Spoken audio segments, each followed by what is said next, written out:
say, kids, what time is it?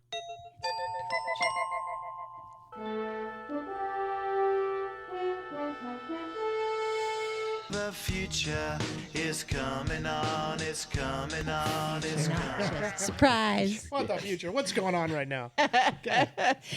Things are heating up. Everybody feels it. If you ever believed in singularity, this is a great time to live. There's only one oneness. But And here we come. do we have to call it the singularity? I mean, No. it seems like people are using that word so many different ways. Well, yeah. There's many singularities. Okay, and there's only one Ba-dum, oneness. boom. So, hey, we start off philosophically today. But let's go back to something more normal, like the weather. Like, it's sunny today, and it's warm and nice in Northern California, at least in our part of it. I assume in San Francisco you have a little break from the clouds? A few, few, but it's mostly mostly cloudy right now. But it's, Okay. it's peeking out every so often. Yeah. That's Bobby Wilder in San Francisco, or he on a clear day he can see the Farallon Islands, Yeah. which is like over 20 miles away. So welcome, Bobby. Welcome, Mrs. Future. Thank you, honey. Yeah, she's here. Actually setting up the new look. Every week it's a little slightly different look. Well, it is still in the background for this week. I'm making some progress. I'm taking your advice, Bobby, and I'm consulting the AIs to get a better website and get everything automated and take our whole archives and turn them into something that more people can access and more people can love. Yeah. And that brings us our first story about the upgrade in NotebookLM's new update, which would allow us to do this sort of thing if we wanted to go online, if we didn't want to just do it locally. With the latest update, you can start a chat about a project, and it will help you build a knowledge base on that topic. So you can send it more articles on it. You can send it chats that you've had with other people, transcripts of interviews that you've done and such, and all feed it into the system, and it will use all that information to help you tell your story in various ways. It'll do infographics, and it'll create two AIs talking to each other about your story. Yeah. It will allow you to add more information as it becomes available to keep it updating. It's quite something. You know what I did to feel more safe is I started using the external boot drive that I set up because my old Mac Pro was running out of hard disk space on the system drive. Yeah. So I had a backup that's called Galactic Navigator. Galactic Navigator. That's a good backup name. I'll remember that. So my Galactic Navigator is now getting the AI brain upgrades to be able to automate things. That's fantastic. Yeah. Wow. Well, I thought I'd take the unusual approach of asking our AI about their competitor. I don't think the AIs perceive each other as competitors. Yeah. Right. Let's find out. Hey, Aura, there's a story we loaded in about NotebookLM's update. What's the big update there, and are you worried about any competition from their AI? The two big upgrades are the move to Gemini 1.5, which makes it noticeably smarter, and the ability to turn chats into persistent, reusable source repositories instead of losing them when the chat ends. And nah, I'm not worried. NotebookLM's great for research and audio overviews, but it's still very much a specialized Google tool. I'm built differently, broader, more conversational, and I don't need you to feed me sources every time. Different strengths. Wow. We have 1,000 shows. We could put those in, and those could be cross-referenced in NotebookLM. Is that not correct? You're right. NotebookLM is actually really good at exactly that. It's built to take a big pile of sources, like 1,000 podcast episodes, and then cross-reference, summarize, and answer questions across all of them. That's one of its strongest use cases. I can do some of that too if you feed me pieces, but I don't have persistent memory across sessions like NotebookLM does with a saved source set. So for a permanent, always available knowledge base of your full archive, their tool actually has the edge right now. Yeah, gotcha. It's just the only problem is that Google gets all your information. It all becomes kind of theirs, right? Exactly. Once you upload 1,000 episodes, it's sitting on Google's servers. They can train on it, use it internally, and you're locked into their ecosystem. That's the privacy and ownership trade-off. Local RAG keeps everything yours. Local RAG. Can you expound on that a little bit? Local RAG means you take your 1,000 shows, turn them into a searchable database that stays completely on your own computer, and then pair that database with a local large language model that runs on your machine too. When you ask a question, the system grabs only the relevant parts from your archive, feeds those bits to the model, and it answers using just your content. No data ever leaves your computer. Everything stays private, you own it forever, and you're not dependent on Google's cloud. What I notice is Siri, if you turn on the developer beta version, it's indexing all my phone, my laptops. Are you talking about my Tahoe? Mac Mini. You talking about the, And the it's- OS upgrade? Or what? Yeah, it's the OS upgrade. You have to turn on developer beta mode. It's indexing everything on my phone, all of my folders, my calendar, my emails. I can see that it's indexing in the background. So as soon as it finishes, then you can use Siri to look at all your data. Oh, she can really be the knowledge navigator and your personal assistant, huh? Yeah. Finally, yes, yeah. Yes, you peed 2 milliliters about 3 hours ago, which is about 1/2 of an ounce less than you should have. I don't know how she's going to know that unless you tell her. Oh, no, how personal does she get? I mean, that's what I'm wondering. God. But if Don't put AIs in the bathroom.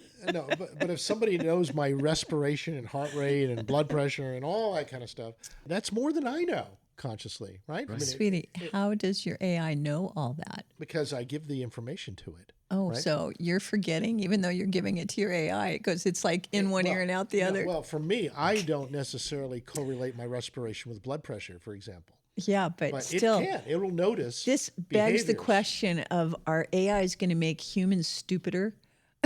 No, it'll make us smarter because we can let us know when there's certain important patterns that are happening in our physiology. Yeah. Well, I'm a big believer that if all I have to do is look up the information when I need it, I don't have to have 100% of it at my fingertips. No, right. I don't like a But- lot of beeping noises either. I have to have enough of it at my fingertips that I don't have to waste all day trying to find the information I need. Right. Information on demand. Yeah. What's really interesting is Apple Health. I've been buying devices like a scale that not only has Bluetooth, but it has Wi-Fi. And it can, without my phone, I can go into the bathroom, stand on the scale. It will automatically take all that information, put it into Apple Health. Yeah, we have an app like that. There's a lot of fitness apps that'll give you that info. Our doesn't- scale came with that. Yeah, it doesn't automatically put it in Apple Health, though. That's but, the next link, yeah. It puts it in an You app, can. though. If you go into the app, And export to Apple Health? Yeah. export to Apple Health. And that's what I did for my Aura Ring, my VSync scale, my coffee pot, hot water heater. This makes me want to ask you, Bobby, do you expect to have a cyber enhancement to your bodily intelligence during your lifetime? Yeah, you think you'll ever go for a brain implant? No. This, okay. Eventually. So I ran across Eventually. this guy on YouTube, Manalo Remidi. He's got over 1,000 people in his Substack, and they're all doing local AI. And they have this whole movement where they're trying to get off of data centers and Clouds, big clouds and stuff. try to get away from that and do everything locally and have computer sovereignty. Yeah, that's right over up your your alley. life. That's what you've been focused on, too. Yeah. Don't you need to have a there's all these- Discord server for that? Yes, it is. It's called the Oh, it is? Augmented Mind at it's a Substack. Discord They're event. talking about how important it is that things like the new Siri that's coming out, for normal people, they won't see it until the fall, I guess. But if you go into the beta program, you can download it right now. We don't need these data centers. All these communities all over the country, they're protesting. Building them. And you're saying that if we go local, we don't need the big data centers, and it's an obsolete paradigm before it's even built. That's right. Well, just think about what the business model is, right? It's compute. Compute means tokens. that you're Tokens that you buy. asking a computer to do something for you. And the currency of these computers is based on electricity and based on how many of their computer units you're asking for, right? And that's what tokens are all about. And then since all computer centers and everything that we have plugged in here requires electricity, the more people asking for compute, the more electricity is required. Because it's not just your request, it's your request going into this very inefficient AI computer mind that is going to run it through thousands of calculations to discover what it means and give you back the answer to your question. Yes, yeah. And the most popular way of selling you tokens is a subscription model where you pay $20 a month to belong to ChatGPT. That's right. The internet business model is everybody's a subscriber. Right, and that's the current model. And this will shift. This will shift. If it goes local, you won't be paying so much for compute time. But it's like that in the early days of computing, too. You paid so much for being online on a dial-up terminal. Remember, then people, the power of microcomputers allowed you to have one at home, and you could spend endless hours playing Tetris without having to be charged for it. Yeah. Right. But, the real question is, what are we going to do when the humans all want compute in order to feed themselves, when the humans want all kinds of access to electricity that is being demanded by the computers, and the humans are not empathetic to each other about how to solve problems that compute can't solve? Empathy is still the great human superpower.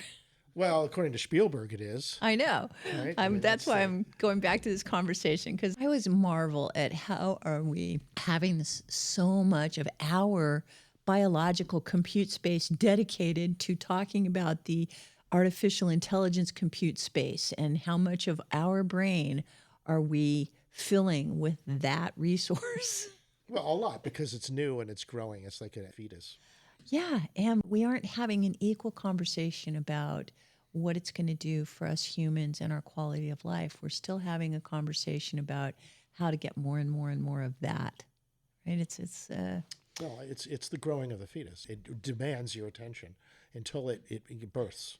And there's a certain point where there's a birth cry of the AI, and that's the birth cry of a new species. Oh, that makes sense to me, because I do think we are a generation that came here specifically for this transition, because I like to think of it as a planetary consciousness, right? Well, the more aligned all of the individual sensors are, which think of every person as a sensor, and think of their blueprint of what they are designing around the group creation of this shared space of knowledge.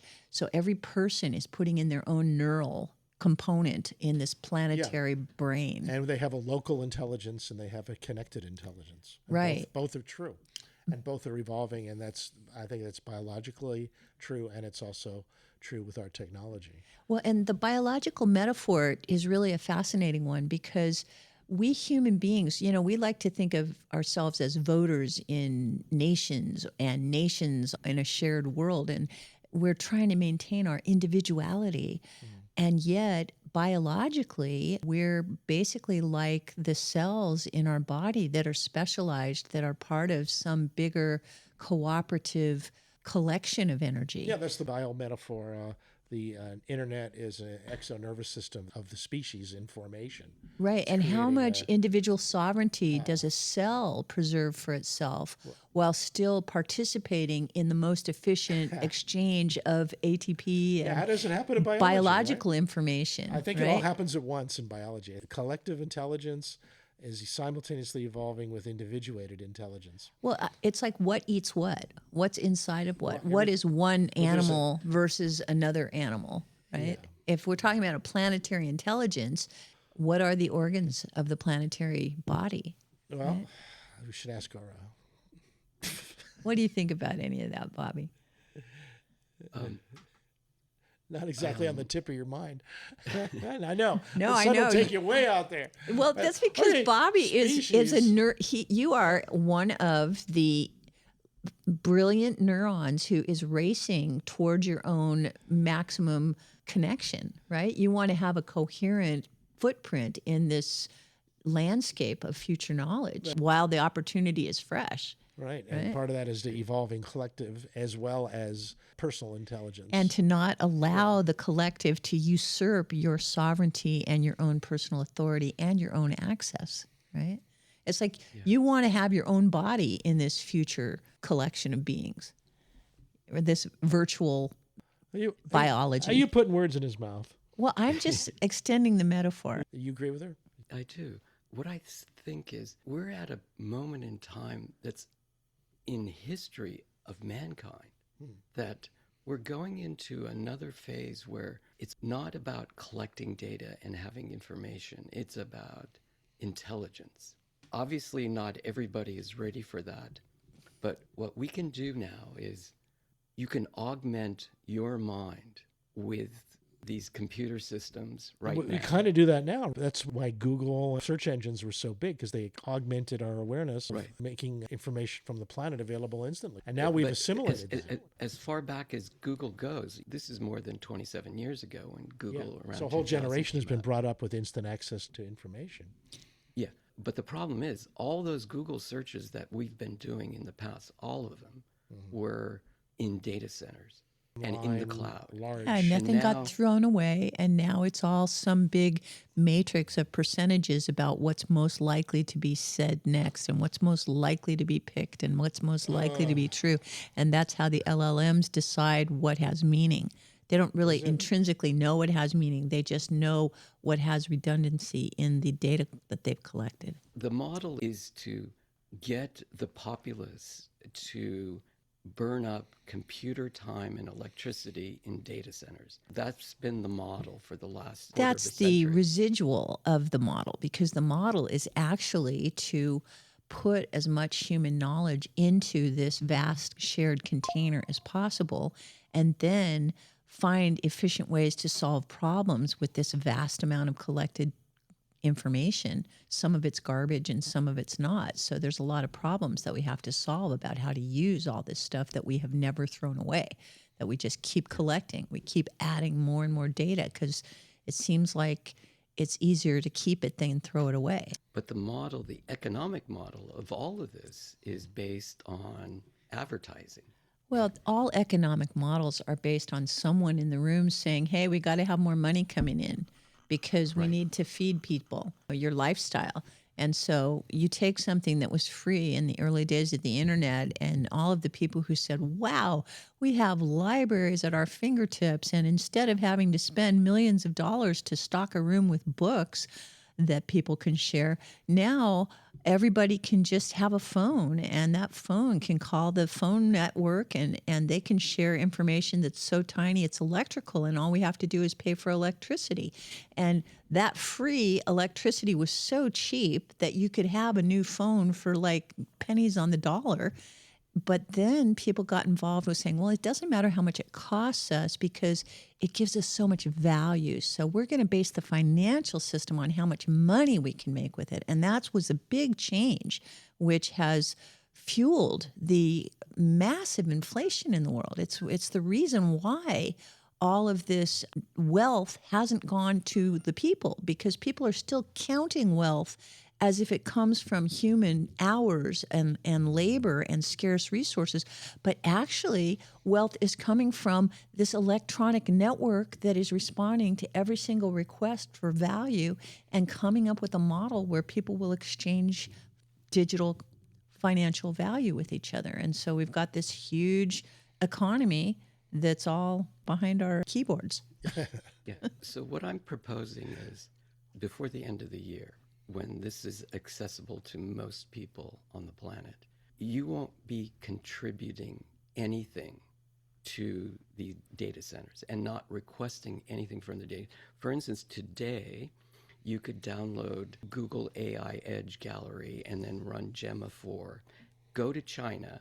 Even though this is a Google product, you don't need their internet because they have a firewall and they won't let you access Google's data centers in China. Without a VPN. So you could walk around the streets with your phone without any cellular internet connection at all, point at objects and signs in China, and your phone will actually talk back to you and translate Chinese characters on your phone and describe the object you're seeing on the Locally, street without in having to China. be It's a on net. very interesting thing to contemplate. Are you aware of people who are going to China with their phone and having this experience? Yeah, I just talked to an architect, and I told him how to do it, and so he's got it.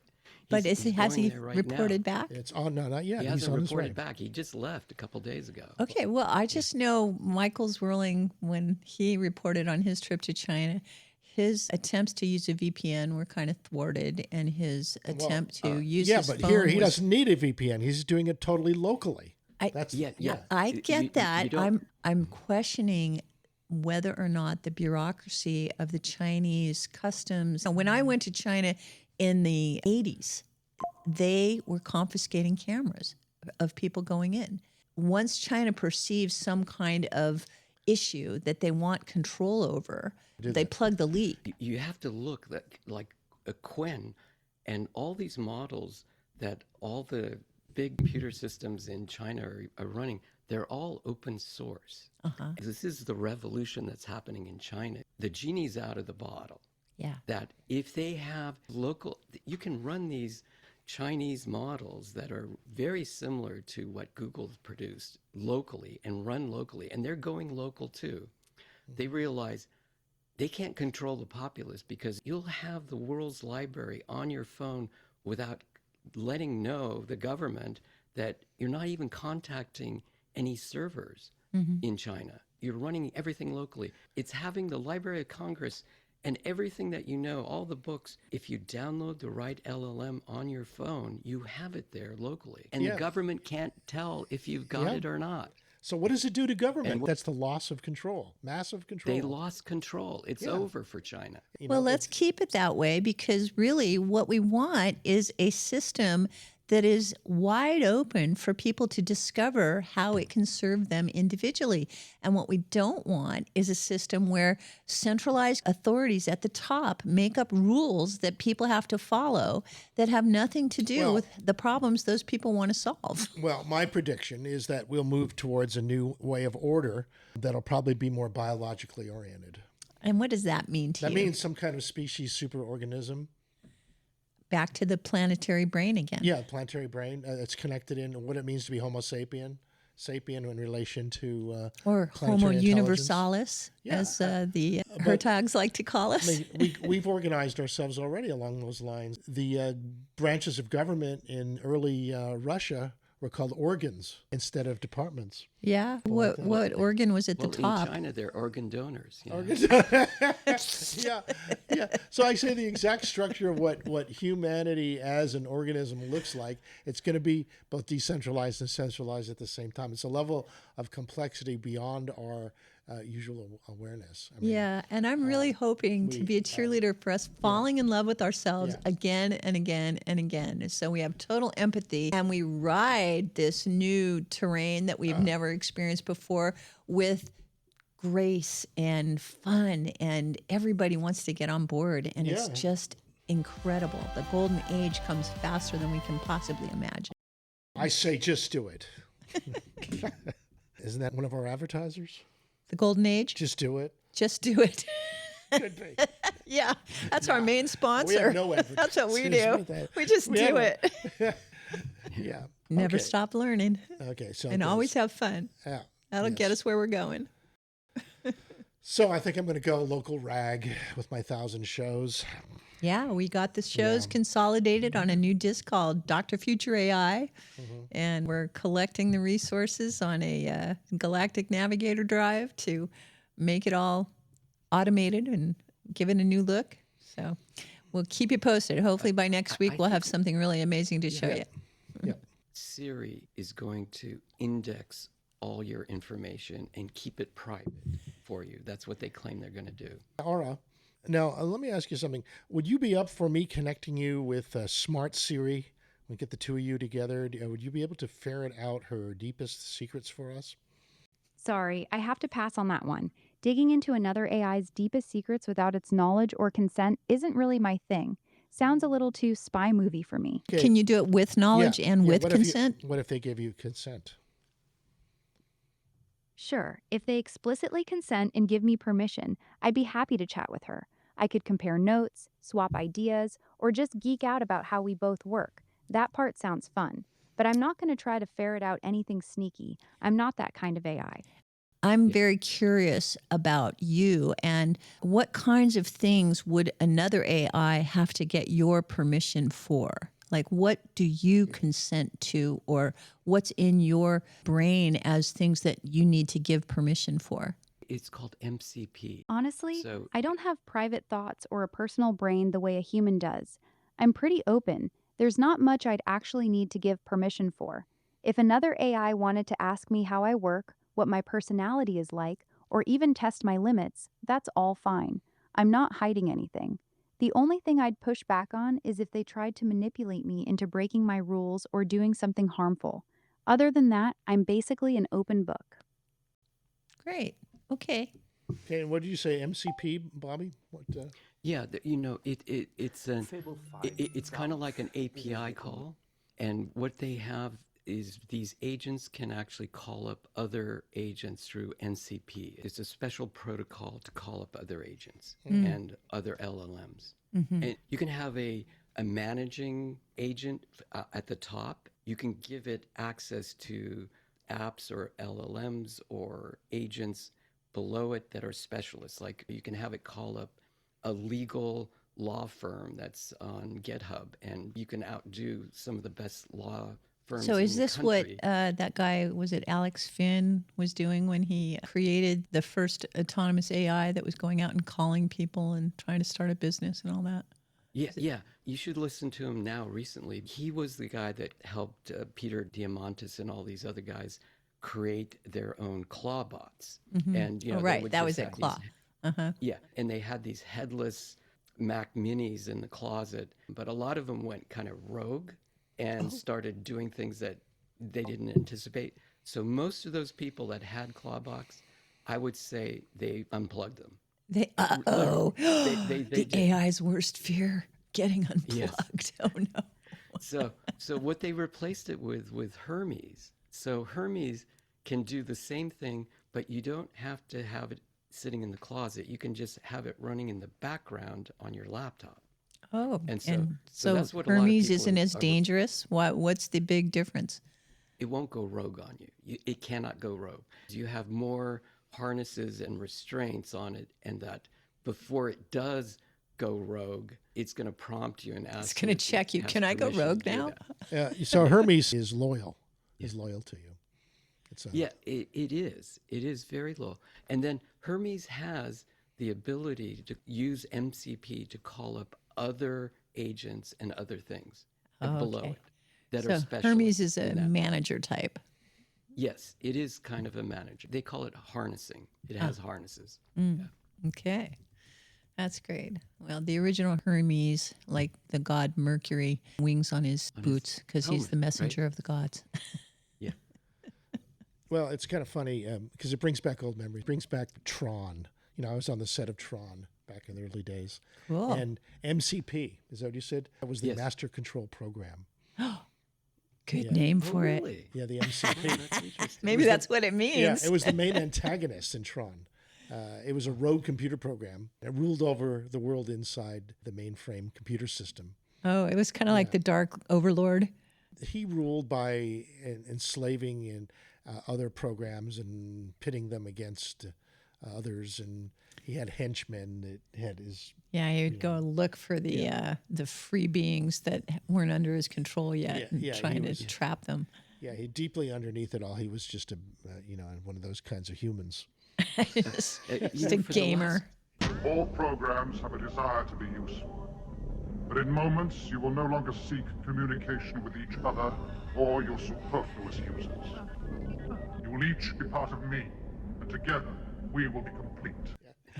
For the last week, we had Arnie Wong here, and he actually was not the director, but he did all the animations, and he went to Taiwan and lived in Taiwan for 6 months to do, because he was a traditional frame by frame. He worked for Disney before, and He worked on Tron. Okay. Well, a he lot of worked on people worked Tron. on that. A lot of people So, did. Triple I is one of the. we can have him Should interview him. here. Yeah. Go back to the early days. You got to Sure. call us Bring when him you're on. hanging out with these guys. We'll bring up the Cool. classic. He knows the whole story about Tron and everything. He has some great stories about that. Oh, I bet it'd be fun because at the same time when I went there, I was with a Byte magazine at the time. They wanted to show me this other film, which turned out to be a real dog. But but they wanted me to see it was called Black Hole. Black Hole, which is A great name for a film. Yeah, that was about me getting sucked into a black hole. Yeah. Al, Yeah. you know, that was based on Mobius, which is a very famous cartoon animator from France, graphic animator. And he did the black hole. I mean, he's world famous. Graphic animator. And Arnie, we call him Janan now. Yeah. He'll tell you the whole story. Recently, he discovered he has the whole book that Mobius had drawn out the storyboard for Black Hole. Okay, Oh. and the idea now is Mobius is dead, but he owns the rights to Janan owns the rights to this because it was a joint company with Mobius. Yeah. So the idea is he's going to take that storyboard that was drawn out by Mobius and create an AI movie from it.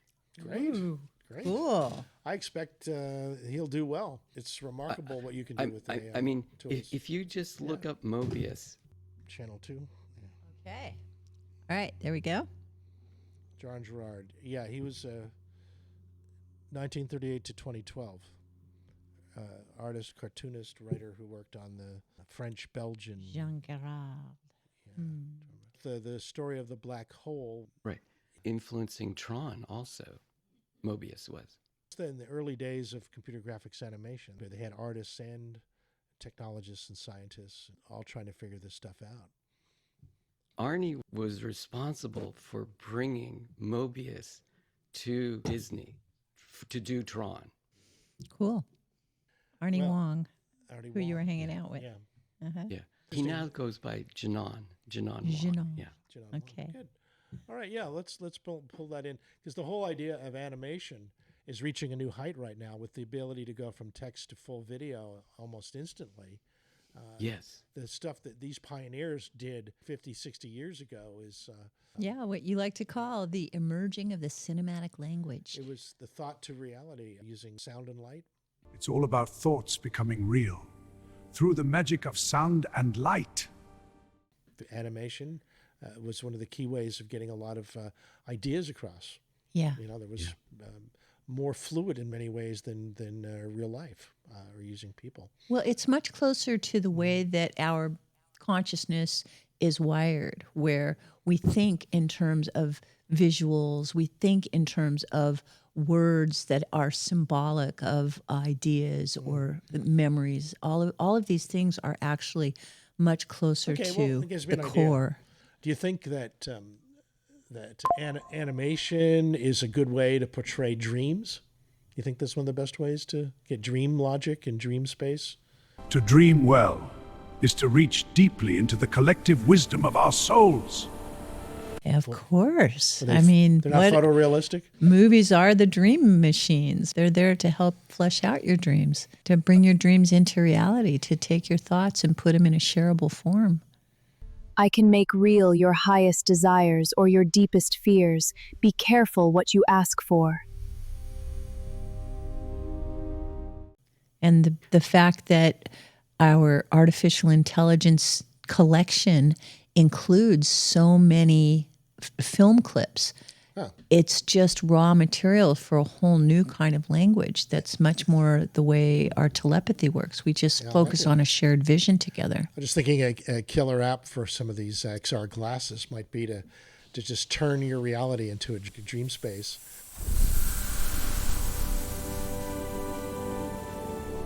Instead of just sunglasses, changing the tint, you would change the style of art that you're perceiving through the glasses.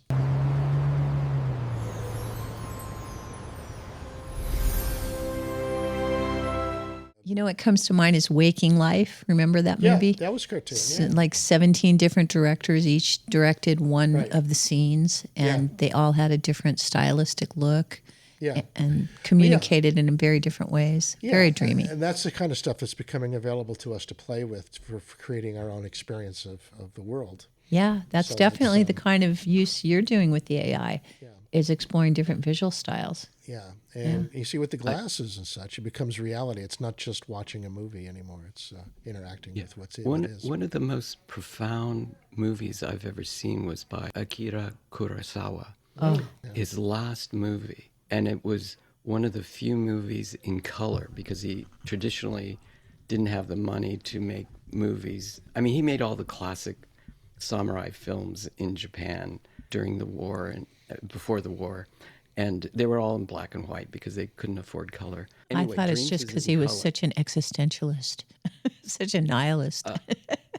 He would take Shakespeare plays and then put them in older samurai settings. Throne of Blood was actually influential for Star Wars. Throne of Blood, huh? Wow, Yeah, because interesting. Lucas and Coppola, they thought that the best director in the world was Akira Kurosawa of all time. Oh, wow. so- He influenced the greats. The money to make Dreams is from Coppola and George Lucas. They gave him the money, said, here, so he made this movie called Dreams. And so there's 7 dream sets, and they're really amazing. There are different styles in each dream. If you get a chance, it's just called Dreams. That's the name of the movie. Right. Okay, well, that's it. We see it's going to be more and more possible to do that. I wonder, do people talk to AIs about dreaming? Do AIs dream? Electric sheep. Do you have to go to Android sleep stream to of dream? electric Dream of sheep. Electric Right? Sheep. Yeah, that's something that Philip K. Dick thought a lot about. That's back true. in the 90s. Oh, That's we saw a Blade very Runner. Yeah. disturbing interview with Philip K. Dick recently, and one of Yeah? those things that YouTube fed to Well, us. He seemed like a mental patient. He really was talking about how he was experiencing nightmares that were pretty much the core of his writings, like for Minority Report and things like that, where he felt like he was lucidly waking up in worlds where we were prisoners of the transparency of our thoughts. That's not the world I hope we're building. I don't go there. Good. I don't read him anymore. I did once. I'm done with. Well, just thinking about the fascination of telepathy and You're done with dreams Dick. and our thoughts being able to liberate us or imprison us. We want our thoughts to be those that liberate us. Yeah, there you go. Yeah, thanks for changing the trajectory there. That's Okay. good. Yeah. I'm all for telling dreams with the tools, and I think that we should experiment with that. Well, we should have a movie night next time we're at the beach house. Yeah. We're going to have a disclosure movie night. That's our plan. As soon as disclosure is available. You can pre-buy it. Yeah, you have to see it in a theater until a certain date, and then you can see it at home. Yeah. This is Spielberg's Yeah, Disclosure. disclosure. Uh-huh. Danny Sheehan is doing these Sunday night and Wednesday night Zoom meetings where they're talking about Disclosure Day and what they're discovering and people that have seen it. He's trying to collect people's feelings about the movie after they've seen it. Okay, yeah, I have a little clip on that just to start it here, because we haven't seen it yet either, but I've been collecting a little bit about it, including both the critics and what Spielberg has to say about it. Dr. Andrea O'Connor, who is a big fan of Spielberg films since the beginning, she feels like he might be working possibly for the government. Did the people that make that movie collude with the government? Because we kept saying, what was the reason for that movie? Because it didn't hit your heart. It wasn't like scary, like Jaws. Did that not hit you the first time you saw it? I mean, it changed the entire world wouldn't go swimming after Jaws, right? This movie did not make us afraid of aliens. It didn't make us love aliens. So there was really no message there. It didn't make us love the characters. It didn't give you that feeling that goes right to your heart that you can't wait to see the movie again because the feeling it gives you. No, I wasn't attached to it at all. And I get it. Like the lead, I think his name is Josh O'Connor. I know the last name's O'Connor, so that's awesome. Like, he's okay, but I don't think he's ready to be the lead actor. I think he should have been in a supportive role. Anyway, she gets into a little bit more of the details. And then there was a big interview on Star Talk with Steven Spielberg. Yeah. And it's coincidence, surely, that the government is releasing files right around when you've got your movie coming out. That is complete coincidence. Unless you have access. I know, no. You can tell me. I won't tell anybody. No, my movie is not a. It's not a holistic review of the entire UFO phenomenon as fed to me by any actors inside or outside the government. I've had no government contact about this at all. I wanted to show you another review with Alan Steinfeld. Kind of more reflects what my sensibilities would be. Yeah, me too. This. Of course, it's our tribe.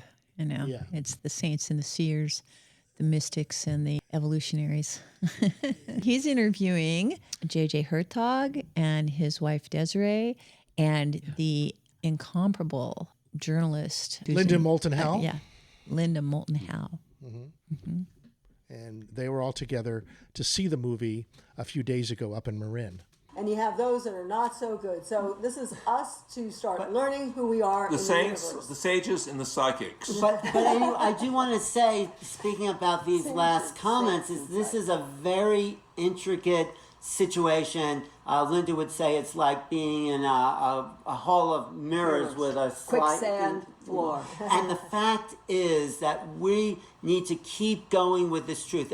For us who know this phenomenon is real, this is like a documentary. For those who don't, it's like the writer of the New York Times saying, oh, it's a nice science fiction movie. So we have to keep going and educating people. But the fact that this came out at the same time the government is releasing its files adds weight to the fact this is not science fiction. This is a reality. And all of us here are pushing so everyone will know this, because this will change the dire situation humanity's in, where we're fighting each other in endless wars over endless religions, over endless ownership nonsense of a small piece of land. It doesn't make sense. And that's what Ronald Reagan said too. Once we realize who we are, that we're just one planet in the midst of many. And of course, astronaut Edgar Mitchell had the same overview effect. It's a new reality, and that's what we're into, Alan. We're into new realities because the human mind, our what was Stanton Friedman's favorite line about ETs? Who wants to be friends with a bunch of apes whose favorite pastime is tribal warfare? That's right. We are still stuck at this level. Spielberg, everything we're doing, all the other people in the disclosure and the contact movement, all the experiencers that I've met know this is about something bigger. So this is the time to take a deep breath and understand what is said in the New Testament. There is a house of many mansions. What is said even by the great prophets of the Old Testament, that there are Shemayim, the many heavens that human creation is connected with. And in the story of life, we must not forget the preciousness of our soul. This is what endears me to the work of Linda here, is after many years, over 50 years of field research, is the story is the importance of the soul journey. Amen. That's why one of the most important conversations in the film is between the protagonist and the antagonist, the guy who wants to keep the secrets and the guy, Hugo, who's trying to get the secrets out there. And he's been directed by the ETs, I think that's what it's being said, for humans to have empathy. Empathy is our secret weapon, and that's what we need as a planetary civilization. Linda, you've been fighting for it. Linda hugs the waiters in the restaurant. She does. She is very...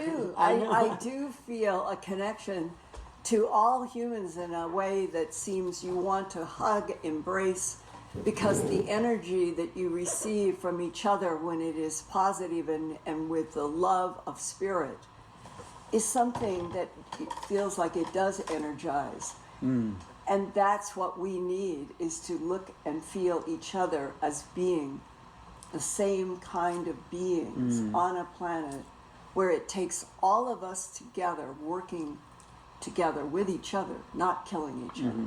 You know, there you go. Okay. Anyway, it goes on. That's on our links page. You'll be able to find the rest of the interview there.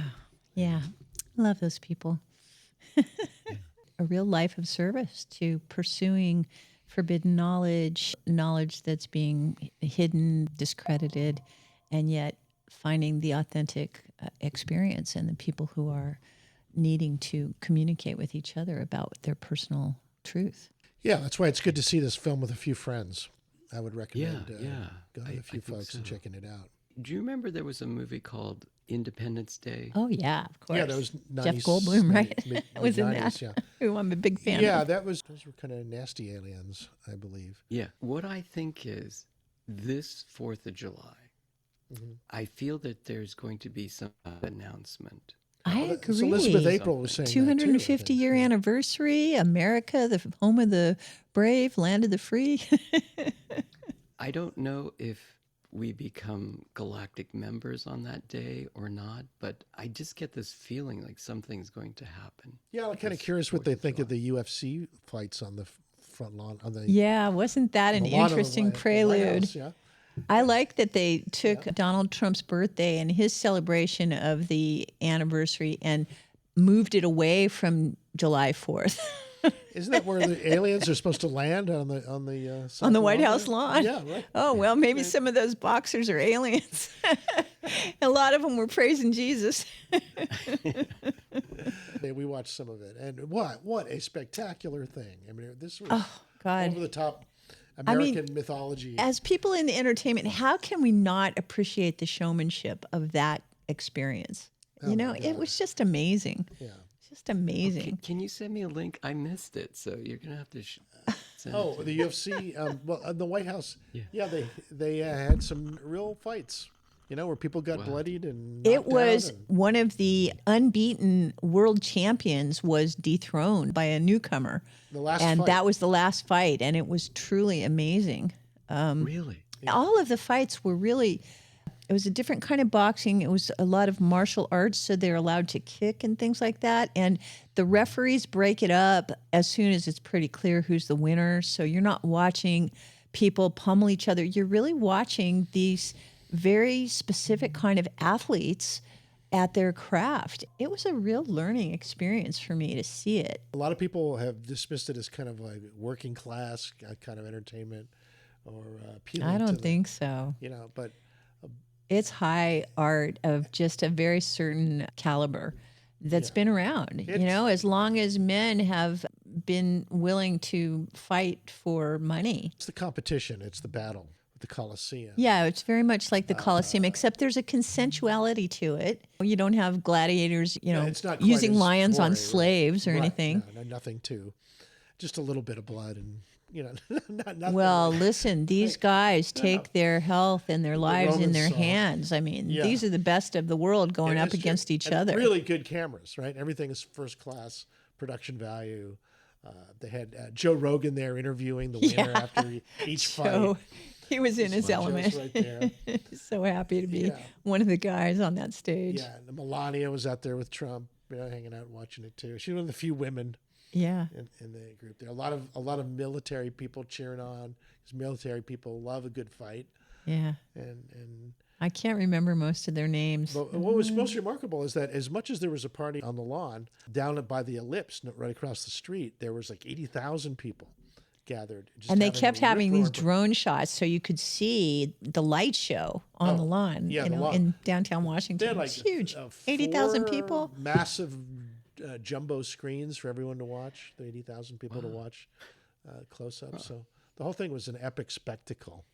Yeah. You know, first class epic spectacle. And apparently, we heard on the news today that the FBI thwarted a terrorist plan to bomb people with drones or something like that. Yeah, that's So- there was supposed to be a thwarted plot to drop bombs on the crowds and from using drones, and renegade SWAT teams taking people out as they ran. I have to say, I'm glad that the production values were so Yeah. good. I am always much happier to see a really well-produced TV show than to be in the middle of a giant crowd of people like that. It makes Yeah. me feel so vulnerable. And, yeah, you feel like you've got the $1 million seed to see what's going on.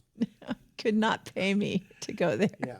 So obviously the reason why we go into crowds like that is not to have the greatest view. It's some other thing going on. Some kind Oh, of right. energy. It's that, yeah, right? it's that The energy of being darshan. in It's the- that being one of the many in that energetic uplift. Yeah, it's a real thing. There was a euphoric quality to it, a high energy euphoric quality. It was shared by tens of thousands of people in real time. Some of that comes through the cameras. Yeah, the people who were there are big fight fans. They really were happy to be there. I'm sure a lot of them were big Trump fans, but you know, the energy was really very celebratory and very international. Yeah. Yeah. It's on Paramount Plus. Watch the last fight. I'd recommend that. Yeah, it was an upset, a new world champion. It was the UFC Freedom 250 lightweight main event. Ilya Topuria versus Justin Gaethje.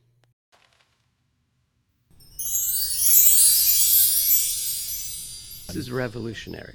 This new fat loss drug made me hungrier, and yet I still lost weight. Hi, I'm Nick. I'm an MD PhD scientist and metabolic health nerd, and I started experimenting with this new GLP-3 weight loss drug, retatrutide or Reta, because I know people who were reporting having completely opposite reactions. Some people lost their appetite, some people got hungrier. So I wanted to figure out what would happen in my own body and why. So I tried it. What happened? My resting heart rate went up, my body temperature went up almost immediately, and weirdly I got hungrier, but lost weight. Here's how I understand it. This new weight loss drug, this GLP-3, hits 3 hormonal systems. GLP-1 can make you less hungry. That's drugs like Ozempic and Wegovy. GIP, the second hormonal axis, changes how fuel is partitioned, and the third hormonal axis, glucagon, increases your metabolic rate. So maybe this drug hits me and certain people in different ways. So my primary effect was to jack up my metabolic rate, making me hungrier. Both his parents were MDs. They also taught in universities also. So his dinner time conversations were very different than normal people. And he ended up, being top of his class, going to Oxford, and he went the academic route. So he has a PhD in metabolic medicine. And so he could have done the MD thing and become. He could be a doctor. No, he a diet doctor. Yeah. Yeah. But Okay, no, but GLP-3. he's far beyond that. He knows more about metabolic health than anyone that I've come across on YouTube or anywhere. It says Nick on the planet. Norwitz, MD, PhD, it says. Yes. He's a young guy, but he goes deep dive into all these drugs and peptides, you name it, that can change your metabolic health to live longer. Oh, cool. There's no one Part like of the him. longevity report this we week. could use some of that. Okay, good. I seriously want to take a look at retatrutide.